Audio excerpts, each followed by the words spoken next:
नमस्कार, मैं हूं ललित शर्मा और मैं हूं आपके साथ किरण। आप देख रहे हैं इंडिया डेली का पंजाब हरियाणा का खास प्रोग्राम खबरों का पीटी स्कैन, जहां हम सिर्फ सुर्खियां नहीं बताते बल्कि उनके पीछे छिपी सोच, नियत और असर को समझाने की कोशिश करते हैं। और बिल्कुल खबरें कैसे बनती हैं, फैसले क्यों टलते हैं और सिस्टम किस दबाव में काम करता है, हम इन्हीं सवालों को सामने रखते हैं। आज भी सिस्टम, सियासत और फैसलों से जुड़ी बड़ी हलचल हमारे रडार पर है। सत्ता के गलियारों से लेकर अदालतों और सड़कों तक जो कुछ भी चल रहा है उसका सीधा सीधा और संतुलित विश्लेषण हम आपके सामने लेकर आए हैं, बिना शोर, बिना एजेंडा, सिर्फ तथ्य और सवाल।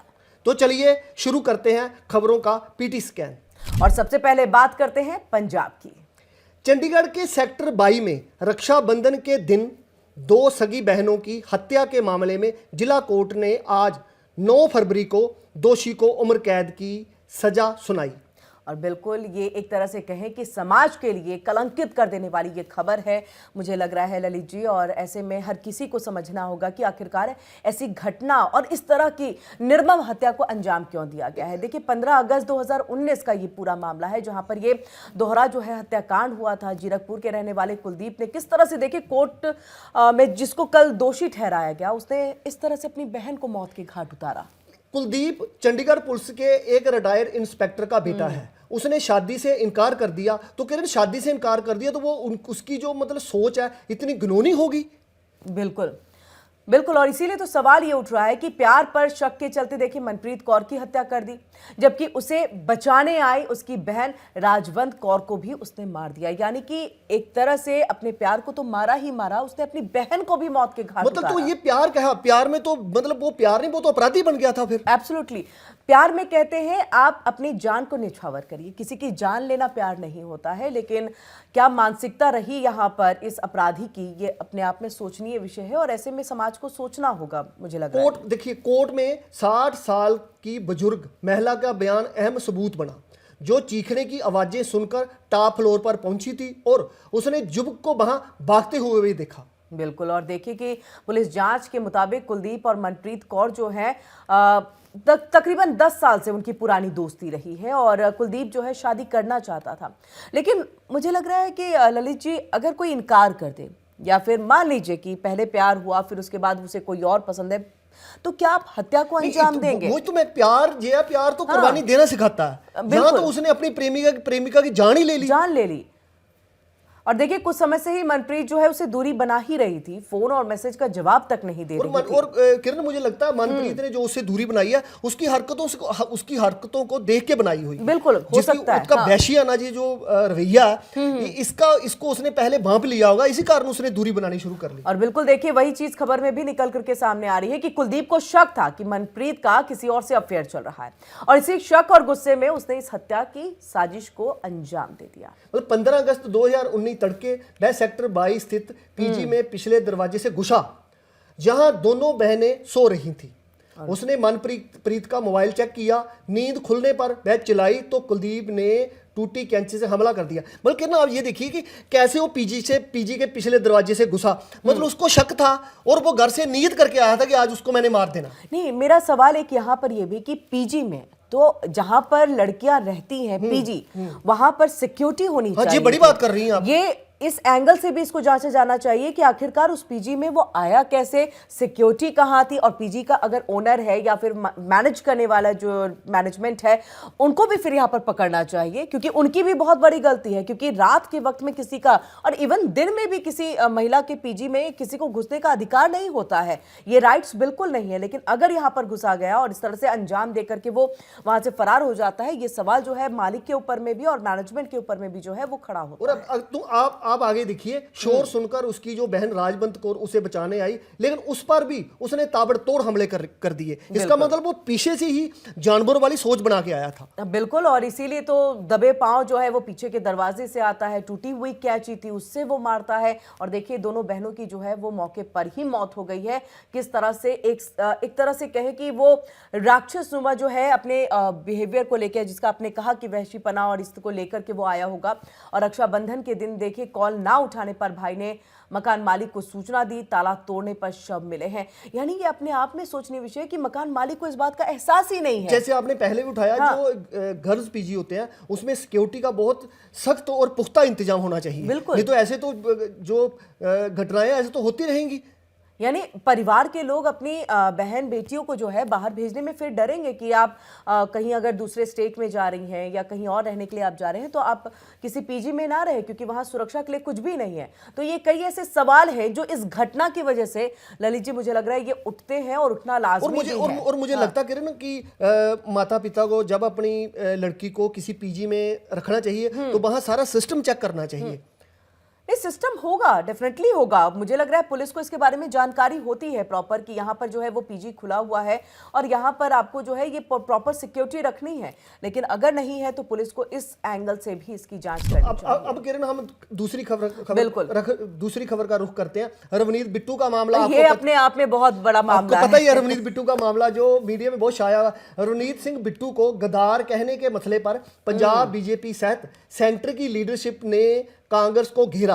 बीजेपी ने सवाल पूछा कि अगर राहुल गांधी पार्टी छोड़ना गद्दारी मानते हैं तो अकाली दल से कांग्रेस में आए शेर सिंह गवाया और आपसे आए कांग्रेस के डॉक्टर धर्मवीर गांधी को राहुल क्या कहेंगे। और बिल्कुल ये वाजिब सवाल भी है। और देखिए, ना केवल ये बीजेपी के लिए तो एक बैठे बिठाए मौका मिल गया है कि उनको एक अच्छा पॉइंट मिला जहां पर सिखों को वो अपनी तरफ जो है मोल्ड कर सके। लेकिन ऐसे में राहुल गांधी ने एक तरह से कहे कि सेल्फ गोल कर दिया है ललित जी। और ये जो गोल किया है ये कांग्रेस के लिए बहुत बड़ी चुनौती है, चैलेंज है। इसको देखना है कि किस तरह से उस गोल को जो है वो रोका जा सके। लेकिन होगा ऐसा नहीं, क्योंकि लपकने वाले ने लपक ही लिया है। अब ये सवाल जो पूछा गया अपने आप में बहुत बेहतरीन सवाल है कि जब पार्टी आप बदल रहे हैं और जब कांग्रेस में कोई शामिल हो रहा है फिर उसको आप यहां पर क्या कहेंगे? मेरे अंदर किरण इस वक्त यही सवाल उठ रहा था कि कई लोग जो अकाली दल से और पार्टियों से भी कांग्रेस में गए हैं तो राहुल गांधी मतलब बिना सोचे बोल देते हैं। उन्होंने उनको गद्दार नहीं कहा, बिट्टू को गद्दार क्यों कहा? बिल्कुल, इसीलिए तो सवाल पूछा गया कि आपने ज्योतिरादित्य सिंधिया को क्यों नहीं कहा। इसके अलावे आपके अमरिंदर सिंह जो है वो भी तो बीजेपी में चले गए। आपने उनको मतलब वो कहते हैं कि रवनीत सिंह बिट्टू जो है उनपे ज्यादा जो है इनको लगा कि बहुत सॉफ्ट है और उनपे हम जो है इस तरह से ट्रेटर उनको कह सकते हैं। बाकियों को कहेंगे तो शायद इसका खामियाजा बहुत भुगतना पड़ेगा। अब देखिए, शब्द गद्दार शब्द इस्तेमाल करने वाले राहुल गांधी को ये क्यों नहीं बताते कि उनकी पार्टी का चीनी कम्युनिस्ट पार्टी के साथ क्या समझौता हुआ था। बिल्कुल। और देखिए, सिखों को गद्दार कहने वाली जो कांग्रेस है आज तक 1984 के दंगों के दोषियों को सजा दिलाने के बजाय उन्हें संरक्षण क्यों दिया गया, ये भी बहुत बड़ा सवाल। अब आगे देखिए, जो बीजेपी नेता हरदीप सिंह पुरी हैं, मनजिंदर सिंह सिरसा, अरविंदर सिंह लवली, पंजाब भाजपा प्रधान सुनील जाखड़ और कार्यकारी प्रधान अश्विनी शर्मा इस मामले पर कांग्रेस से लगातार सवाल पूछ रहे हैं, लेकिन कांग्रेस कोई जवाब नहीं दे रही। बिल्कुल। और पता है ये सबसे अच्छी बात क्या है कि सुनील जाखड़ की बात कर ले, अमरिंदर सिंह की हम बात कर ले, कैप्टन अमरिंदर सिंह, या इसके अलावे जो और भी गए हैं, सब ना कांग्रेस की नस नस को जानते हैं क्योंकि पहले थे तो इसी में। बिल्कुल। और इसी वजह से इन्हीं को आगे जो है बीजेपी ने कर दिया है कि आप तो उनकी नस को जानते हैं, दबाइए कि किस नस से जो है वो ज्यादा दर्द होगा कांग्रेस को। और यही 1984 का जो मसला है इसमें देखिए यहाँ पर पकड़ लिए गए हैं राहुल गांधी। बीजेपी ने राहुल गांधी की तरफ से 4 फरवरी को राज्य मंत्री रवनीत सिंह बिट्टू को गद्दार कहे जाने की निंदा भी की थी। उन्होंने कहा था कि यह ना केवल एक व्यक्ति है बल्कि पूरे सिख समुदाय का अपमान है। बिल्कुल। और देखिए, बीजेपी के नेताओं ने यह कहा कि सिखों का देश के लिए एक अहम योगदान रहा है। उन्होंने यह भी कहा कि 1984 में श्री अकाल तख्त पर हमला कांग्रेस पार्टी की सिख विरोधी मानसिकता है और उसके दोहरे मापदंडों का हिस्सा है। तो बीजेपी नेताओं ने किरण बीजेपी नेताओं ने जहां ये भी कहा कि इस तरह की भाषा बर्दाश्त नहीं की जाएगी और राहुल गांधी इसके लिए माफी मांगे। किरण, मैं आपसे वैसे निजी सवाल एक पूछता हूं कि राहुल गांधी हैं जो वो बिना सोचे बयान क्यों दे देते हैं? मतलब उनको राजनीति की समझ नहीं है, अभी भी परिपक्वता की लोड़ है उनको? नहीं, ऐसे तो कहते हैं जो बीजेपी के स्पोक्स पर्सन है या फिर समाजवादी पार्टी के स्पोक्स पर्सन है, जब उनसे बातचीत होती है ललित जी, वो ये कहते हैं एक शेर की तरह प्रधानमंत्री की आंखों में आंखें डाल करके बात करने वाला अगर कोई शख्स है तो वो सिर्फ राहुल गांधी है। लेकिन ये कहना है कि ये शेर फिर ट्रेटर जैसे शब्द का इस्तेमाल क्यों करता है किसी भी राज्य मंत्री के लिए या रवनीत सिंह बिट्टू के लिए, क्योंकि ऐसे में शेर कभी भी इस तरह के शब्दों के साथ जो है राजनीति में नहीं उतरते। और मुझे लग रहा है कि ये सोचना होगा राहुल गांधी को कि मुझे कब कहां क्या कहना है। इसके पहले भी कई सारे विवादित बयान दिए, आपने सुना भी होगा और लोगों ने तो कई सवाल भी किए। और कहते हैं कि मतलब बीजेपी किरण जो है उसको भुनाने में बहुत किरण मुझे यहाँ एक छोटे से सवाल का और जवाब दीजिए। जैसे पंजाब में है तो पंजाब में कांग्रेस एकजुट नहीं है, बहुत बिखरी हुई है, तो ये राहुल गांधी की मतलब आप नलायकी कहेंगे कि उनको एक मंच पे नहीं ला रहे? देखिए, मैं राहुल गांधी की नालायकी नहीं कहूंगी, यहाँ पर कहूंगी कि जो सोनिया गांधी है वो जो है सिर्फ अपने बेटे को आगे बढ़ाने के लिए इस तरह से एक प्लेटफॉर्म उसको दे रही है, राहुल गांधी को दिया जा रहा है और कहा जा रहा है कि तुम 96 बार, क्योंकि अभी तक उनके नेतृत्व में 96 बार चुनाव हारा जा चुका है, मतलब आप 96 बार भी हार गए लेकिन हम फिर भी आपको मौका देंगे कि आप अपने नेतृत्व में आप कांग्रेस को लेकर के आइए। आप लगता है कांग्रेस कब कब हारी है नोट करके आई है लगता।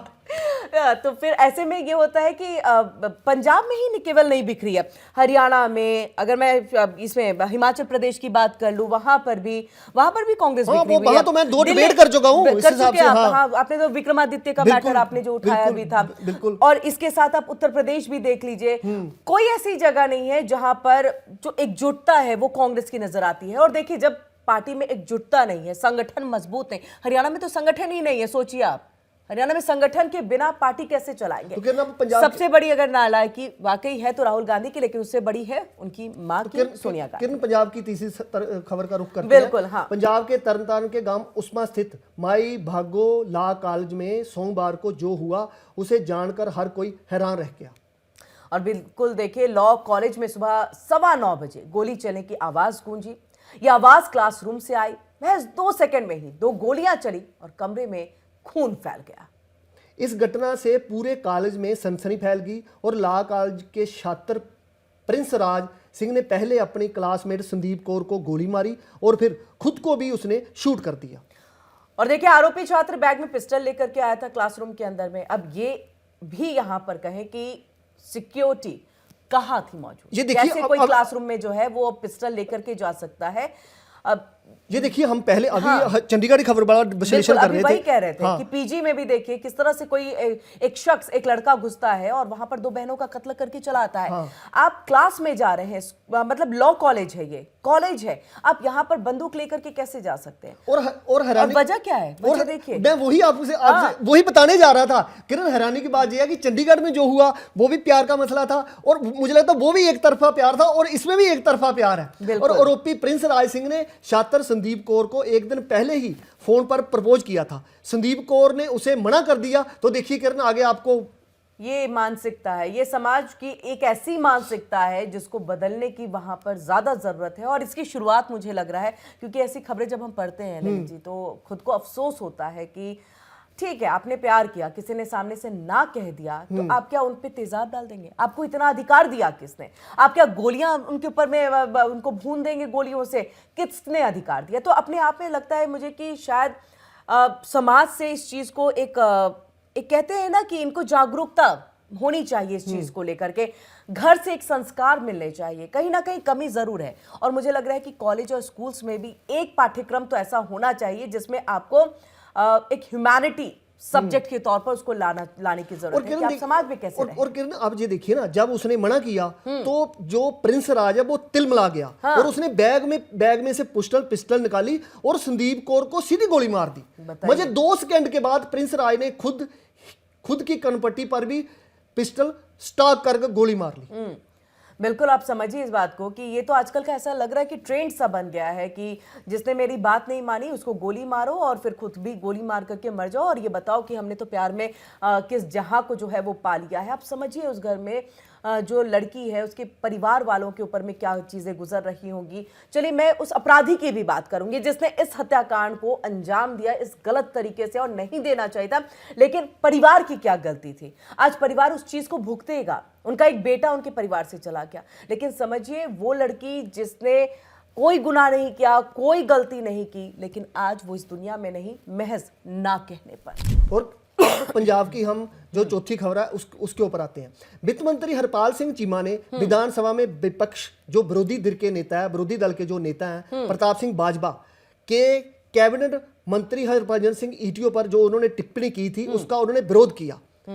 और बिल्कुल देखिए, चीमा ने कहा कि ये टिप्पणी दलितों का अपमान है। अगर बाजवा और कांग्रेस ने 24 घंटे के भीतर माफी नहीं मांगी तो सख्त कार्रवाई। मतलब एक हिसाब से किरण, जो वित्त मंत्री हैं उन्होंने प्रताप सिंह बाजपा को अल्टीमेटम दे दिया। और पहले देखिए आप कांग्रेसियों पर कई आरोप लग रहे हैं, अब उन्होंने फिर ये एक दल मैं वही कहने ही जा रही थी कि पंजाब में मुझे लग रहा है आने वाली राह कांग्रेस के लिए बहुत मुश्किल होने जा रही है। एक तरफ राहुल गांधी ने सेल्फ गोल कर दिया है जिसका खामियाजा कांग्रेस को भुगतना पड़ेगा, जहां सिख समुदाय एक तरह से नाराज हो जाएंगे, और वहीं अब जब ये है और दलित का एक एंगल यहां निकल करके आ रहा है, तो आप समझिए कि फिर दलित भी नाराज। और चीमा तो और चीमा ने उनके बारे में जो हरभजन सिंह बारे में जो जानकारी दी है, चीमा ने कहा है कि कैबिनेट मंत्री हरभजन सिंह ईटीओ वह शख्सियत हैं जिन्होंने गरीबी से उठकर मेहनत के बल पर सिविल सर्विस परीक्षा पास की और पंजाब की अलाइड सर्विस में ईटीओ बने। बिल्कुल, मैं आगे बढ़ूं इसमें और बताऊं, लेकिन मैं एक चीज बताऊंगी। आम आदमी पार्टी जब पंजाब में आई, पहले तो दिल्ली में आई, लेकिन दिल्ली का जिक्र नहीं, पंजाब का करें क्योंकि हम पंजाब की खबर दिखा रहे हैं। तो वहां उन्होंने जिस को कैंडिडेट के तौर पर उतारा, वो शख्स थे जिनका शायद राजनीति से किसी का लेना देना बिल्कुल होगा। आपकी बात ठीक है। और यही चीज है कि आपने एक नीचे से तबके से लोग को उठा करके उनको उस जगह पर पहुंचाया, पब्लिक ने भी पहुंचाया, जनता जनार्दन होती है। देखिए, टिकट मिल जाना एक अलग बात है, लेकिन टिकट मिलने के बाद उसको जीत में तब्दील कर पाना, ये जनता जनार्दन के हाथ में है। किरण जी आपकी बात बिल्कुल ठीक है। किरण जी, मैं आपकी इस बात का समर्थन करूंगा। आप बठिंडा उस एमएलए का मुझे नाम नहीं पता, लेकिन उसका अब उसका काम देखेंगे, मुझे लगता है वो घड़ियां जहां कुछ ऐसी दुकान डाली है उसने, उसको इन्होंने टिकट दी और वो एमएलए बढ़ गया। जी बात आपकी बिल्कुल ठीक है। आपने हमेशा उन लोगों को आगे लाए हैं जो वो बिल्कुल जो जमीन से जुड़े हुए हैं, और ऐसे में इस तरह का बयान जो है एक मंत्री बनने के बाद नहीं देना चाहिए, क्योंकि जनता ने उनको जिताया और जनता ने इस पोजीशन पे उनको पहुंचाया है। तो मुझे लग रहा है जनता की भावनाओं की कदर जो है वो कांग्रेस को करनी चाहिए, क्योंकि यही जनता फिर हरा भी सकती है। और इनकी अगर इन कैबिनेट मंत्री की बात करें किरण, तो उन्होंने समाज सेवा की भावना से मतलब सीख लेकर उन्होंने अपनी नौकरी से इस्तीफा दिया और आम आदमी पार्टी का दामन थामा। आम आदमी पार्टी ने उन्हें सम्मान दिया और उन्हें मंत्री बनाया, लेकिन प्रताप सिंह बाजवा ने उनके खिलाफ बेहद अपमानजनक शब्दों का इस्तेमाल किया। और बिल्कुल देखिए कि इससे पूरे दलित समुदाय का अपमान है। चीमा ने आरोप लगाया है कि हमेशा दलितों का अपमान कर रहे हैं, और आप मंत्री को एक बाजे वाले कह करके उनकी मानसिकता जो है उसको दर्शाता है यहाँ पर, एक तरह से ट्रेटर का और अब बाजे वाले का। कैसे कांग्रेस इस चीज को झेलेगी और कैसे और सबसे बड़ी बात आप ये देखिए ना, जिन लोगों के साथ प्रताप सिंह बाजवा ने उनका एनालिसिस किया, आप देखिए स्पीकर जिन लोग काम करने वाला वो भी तो काम ही करते हैं। इसका मतलब ये है कि अपने आप को पता नहीं वो क्या समझते हैं कि जो इतनी मतलब ये बिल्कुल अव्वल दर्जे की घटिया टिप्पणी है ये। बिल्कुल, और मुझे लग रहा है ना कि ललित जी की कांग्रेस जो है हमेशा से एक रिच पार्टी है, मतलब उसमें जितने भी उनके मेंबर्स हैं, सदस्य हैं, वो सारे जो है अच्छे खासे पैसे वाले हैं, और शायद यही वजह है कि जमीन से उठे हुए एक नेता को वो बर्दाश्त नहीं कर पाते हैं कि आखिरकार उन्होंने कैसे हरा दिया। क्योंकि हमने देखा लास्ट जो पंजाब का इलेक्शन हुआ उसमें किस तरह से क्लीन स्वीप जो है वो कांग्रेस का कर दिया गया, बाकी पार्टियों का भी किया गया, चाहे हम शिरोमणि अकाली दल की क्यों ना बात कर ले, लेकिन कांग्रेस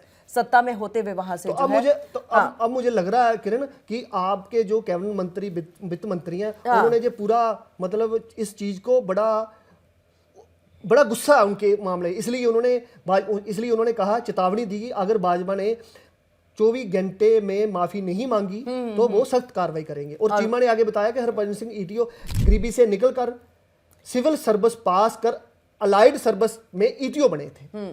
और बिल्कुल देखिए समाज के लिए उन्होंने नौकरी छोड़ी और उसके बाद वो एक कहते हैं कि नेता बनना, आप एक तरह से लोगों की सेवा करते हैं, उसमें वो शामिल हो गए हैं, और ऐसे में इस तरह का बयान होना नहीं चाहिए बिल्कुल भी। और इसको लेकर के कई जगह से अब कहते हैं कि पलटवार जो है वो सामने आ रहा है, और देखते हैं कि कांग्रेस माफी मांगती है या नहीं मांगती है। देखिए आगे राया कांग्रेस की जो प्रदेश अध्यक्ष हैं राया अमरिंदर सिंह राजा बड़िंग जो कांग्रेस के प्रदेश अध्यक्ष हैं, उन्होंने भी आप सरकार पे इल्जाम लगाया। आप सरकार पे अब इल्जाम तो लगा रहे हैं, लेकिन पहले अपने प्रताप सिंह बाजवा को तो पूछिए कि आपने ये बयान क्यों दिया। कम से कम आपके नेता जो उन्होंने ऐसा बयान तो नहीं कभी दिया। बिल्कुल, और यही समझना होगा, लेकिन अब ये भी देखना है कि क्या अब माफी मांगी जाती है या नहीं मांगी जाती है। ललित जी आगे बढ़ते हैं, हरियाणा का रुख कर लेते हैं। हरियाणा के लोग भी इंतजार कर रहे होंगे आज कौन कौन सी पीटी स्कैन में जो है खबरें लेकर के आप और हम पहुंचे हुए हैं। तो किरण, हरियाणा की सबसे पहले अहम खबर यह है कि हरियाणा के सोनीपत जिले के खरगोदा में Rohtak anti corruption bureau ABC की टीम ने एक महिला पटवारी को 20,000 रुपए की रिश्वत लेते हुए रंगे हाथों गिरफ्तार किया। बिल्कुल, और देखिए आरोप यह है कि जमीन के मालिकाना हक से जुड़े कार्य के बदले में ये रिश्वत की मांग जो है वो की गई थी। शिकायतकर्ता को बिना रिश्वत के काम ना करने की बात कही गई थी। इसके बाद ही पीड़ित ने इसकी शिकायत एंटी करप्शन ब्यूरो से की। और ऐसे में देखिए कि एसीबी ने पूरी योजना के तहत जाल बिछाया और एक चाय वाले को माध्यम बना करके कैश दिया, जिसके बाद जैसे ही महिला पटवारी ने कैश पकड़ा उसे अरेस्ट कर लिया है। फिलहाल एसीबी की टीम मौके पर मौजूद थी और उन्होंने कानूनी कार्रवाई आगे जड़ी है वो जारी रखी है। किरण, आपको क्या लगता है अगर ऐसी कार्रवाई जो एंटी करप्शन ब्यूरो है जो एंटी करप्शन सरकार की जो इकाई होती है वो अगर ऐसी कार्रवाई लगातार करती रहे तो मुझे लगता है ये जो रिश्वत का मामला ये तो कम होगा ही होगा। बिल्कुल होगा, बिल्कुल होगा। लेकिन आपको पता है इस खबर को देखने का एक अलग एंगल भी है, लेकिन वो अलग एंगल हमारी तरफ से शायद हम दो टाइप में ले सकते हैं, लेकिन विपक्ष इसको कैसे लेगा कि देखिए यहाँ तो पटवारी ही आपकी जो है रिश्वत मांग रहे हैं, घूस मांग रहे हैं, सरकार ने इस पे क्या रोक लगाई है। इस तरह से ऑपोजिशन की तरफ से डेफिनेटली इसको जो है उठाया जाएगा। लेकिन ये भी एंगल एक लेकर के आपको देखना होगा जिसका जिक्र आपने किया है कि एसीबी की तरफ से वो कार्रवाई तो की गई ना, पकड़ा तो गया है ना वो आरोपी, चाहे वो महिला पटवारी हो चाहे वो पुरुष पटवारी हो, पकड़ा तो गया, उसको जेल के पीछे पहुंचाया गया है। और देखिए जाल बिछाया गया, यानी एक पटवारी को पकड़ने के लिए ताकि रंगे हाथों पकड़े, किसी तरह से वो छूट ना सके, ये पूरी कवायद और कोशिश जो है वो एसीबी की तरफ से की गई है। तो सरकार की एक तरह से कहे कि कामयाबी है। किरण जी, हरियाणा की दूसरी खबर का आप रुख करते हैं। आज हरियाणा की नायब सिंह सैनी सरकार कटघरे में नहीं बल्कि खुद बुने जाल में फंसी है। आगे हाई कोर्ट खड़ा है, पीछे कर्मचारी खड़े हैं और बीच में सरकार पसीना पोंछ रही है। और देखिए पंजाब और हरियाणा हाई कोर्ट ने कोई सलाह नहीं दी है, कोई सुझाव नहीं दिया है, बल्कि साफ और सख्त आदेश दिया कि हजारों कच्चे कर्मचारियों को पक्का करो, 28 फरवरी तक करो। लेकिन सरकार का रवैया ऐसा जैसे आदेश नहीं कोई असुविधा आ गई। हरियाणा सरकार जानती है कि ये फैसला कागज का नहीं इरादे का इम्तिहान है। एक तरफ अदालत की अवमानना की तलवार लटक रही है, दूसरी तरफ 12 फरवरी को प्रदेश भर में हड़ताल का ऐलान कर दिया गया है और दफ्तर ठप करने की चेतावनी दे दी गई है। सरकार इस डर में है यहां पर कि अगर आज फैसला लागू हुआ तो कल बजट डगमगाएगा और अगर आज टाल मटोल हुई तो कल अदालत गिरबान पकड़ लेगी और फिर जवाब देना भी मुश्किल हो जाएगा। और मुझे लग रहा है ललित जी, मैं एक लाइन कहूंगी उसके बाद आप आगे बढ़ जाइएगा, कि मुझे लग रहा है कि गवर्नमेंट के लिए आगे कुआं पीछे खाई वाली हालत हो गई है। लेकिन जहां सवाल मेरा ये है कि सरकार अगर कोर्ट को क्यों ऐसा करना पड़ा। सरकार ने जो जब बीजेपी वहां में आई थी तो उन्होंने ये ऐसे कई बातें की थी, उन्होंने अब तक क्यों नहीं पक्के किया उनको? सरकार को बीच में घुसना पड़ा। इसका मतलब कहीं ना कहीं को कमजोरी थी। नहीं, कमियत रही है, तभी कोर्ट की तरफ से ये आदेश जो है वो दिया गया है और बिल्कुल एक स्ट्रॉन्ग जो है यहाँ पर आदेश है। और ऐसे में गवर्नमेंट को इस बात को मानना होगा, क्योंकि ये मांग जो है कि अब हमें पक्का करिए कच्चे कर्म में, ये आज की मांग नहीं है, ये बरसों से, यानी कि जब कांग्रेस की गवर्नमेंट थी तब से ये मांग जो है वो चली आ रही है। और ये सब सिर्फ ऐसा होता है कि चुनावी दौर में देखिए ललित जी, इसे मैनिफेस्टो में शामिल करते हैं, इसे चुनावी एक तरह से नारा बनाते हैं कि हम कच्चे कर्मचारियों को पक्का करेंगे, लेकिन जब सरकार बन जाती है तो उसके बाद होता कुछ नहीं है। उसी की एक बानगी जो है हमें इस खबर में दिखाई दे रही है। तो अगली खबर का रुख करते हैं किरण जी। हरियाणा के पंचकुला में कोर्ट को बम से उड़ाने की धमकी भरे मेल से हड़कंप मच गया। और इसके बाद देखिए पंचकुला पुलिस की टीम मौके पर पहुंची और कोर्ट परिसर को खाली करवाया गया, जो एहतियातन तमाम कदम उठाए जाते हैं। तो टीम के साथ डॉग स्क्वाड भी मौके पर पहुंचे और तलाशी अभियान चलाया गया। धमकी मिलने के बाद चंडीगढ़ में पंजाब एवं हरियाणा हाई कोर्ट भी खाली करवा दिया गया। और देखिए किसी को अंदर नहीं जाने की इजाजत है। पुलिस के मुताबिक पंचकुला कोर्ट के सेशन जज को ये थ्रेट मेल के जरिए जो है वो मिला है, जिसमें कोर्ट को बम से उड़ाने की जो धमकी है वो दी गई। इसकी जानकारी उन्होंने तुरंत पुलिस अधिकारी को दी और पंचकुला डीसीपी सृष्टि गुप्ता ने बताया कि धमकी भरा मेल आने के बाद कोर्ट परिसर में करीब 2 घंटे तलाशी अभियान चलाया गया। और देखिए हालांकि अभी तक जांच में ऐसा कुछ भी नहीं पाया गया। मैं इसको थोड़ा सा आगे हम बढ़ें, लेकिन आप देखेंगे कि अभी दिल्ली में ही, दिल्ली एनसीआर की भी हम बात करें यहाँ पर ले लीजिए, तो कई ऐसे स्कूल हैं, या फिर दिल्ली हाई कोर्ट की हम बात कर लें, उसको भी उड़ाने की धमकी दी गई थी। कई स्कूलों को, जो बड़े बड़े स्कूल हैं, उनको उड़ाने की धमकी दी गई। फिर हरियाणा के भी, एक तो ये खबर हम बता ही रहे हैं कि किस तरह से पंचकुला के सेशन और किरण आप हैरान रह जाएंगी, लेकिन मिलता कुछ नहीं है। किरण आप हैरान रह जाएंगी कि पीएम ने, आपको पता है पंजाब में अभी दौरा किया, दौरे से पहले वहां एक स्कूल को भी ऐसे बम से उड़ाने की धमकी दी और मिलता कुछ नहीं है। लेकिन यही बात समझ में नहीं आती कि अगर नहीं भी मिल रहा है, लेकिन ये फेक कॉल, फेक मेल, ये आ कहां से रहे हैं? क्या इसका पता लगाने में भी हमारे आईटी सेल इतने पीछे हो गए हैं कि उसकी भी जानकारी उनको नहीं मिल पा रही है? और किरण आगे ये लिखा कि ये धमकी कि ये केवल धमकी का ही मामला नहीं, लेकिन फिर भी उन्होंने एहतियातन तौर पर पूरे कोर्ट परिसर की जांच की गई। अब देखते हैं जांच में क्या आता है। नहीं, जांच में कुछ भी नहीं मिले, मतलब अभी तक का जो ये देखा जाए, ट्रेंड देखा जाए, एक बार की बात मैं बताऊंगी, दिल्ली स्कूल की ही बात है, मैं स्कूल का नाम यहाँ पर नहीं लूंगी। तो वहाँ पर ये हुआ था कि एक बच्चे ने, बाद में जब पूरी जांच पड़ताल की गई, तो एक बच्चे ने अपने एग्जाम्स को पोस्टपोन कराने के लिए इस तरह का मेल जो है वो भेज दिया था।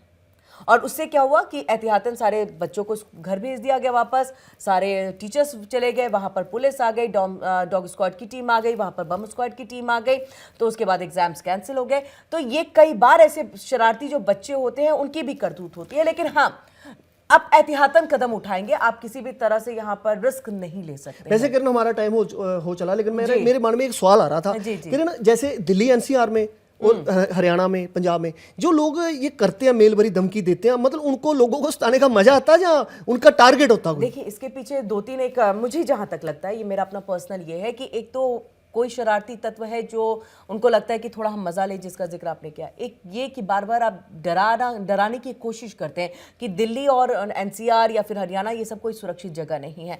लेकिन कई बार ऐसा होता है कि अगर हम इसमें थोड़ी सी भी कोताही बरतें तो हो सकता है संभवतः कि ये फैक्ट हो और हमने उस पर ध्यान नहीं दिया। तो ये तीन तरह की चीजें आती हैं और इन तीनों पे ही जो है वो ध्यान देने की जरूरत है। अगर शरारती तत्व भी कोई कर रहा है तो आप उसको पकड़िए, जेल भेजिए, आप बताइए कि आप गलत कर रहे हो, इस तरह के थ्रेट नहीं देने चाहिए।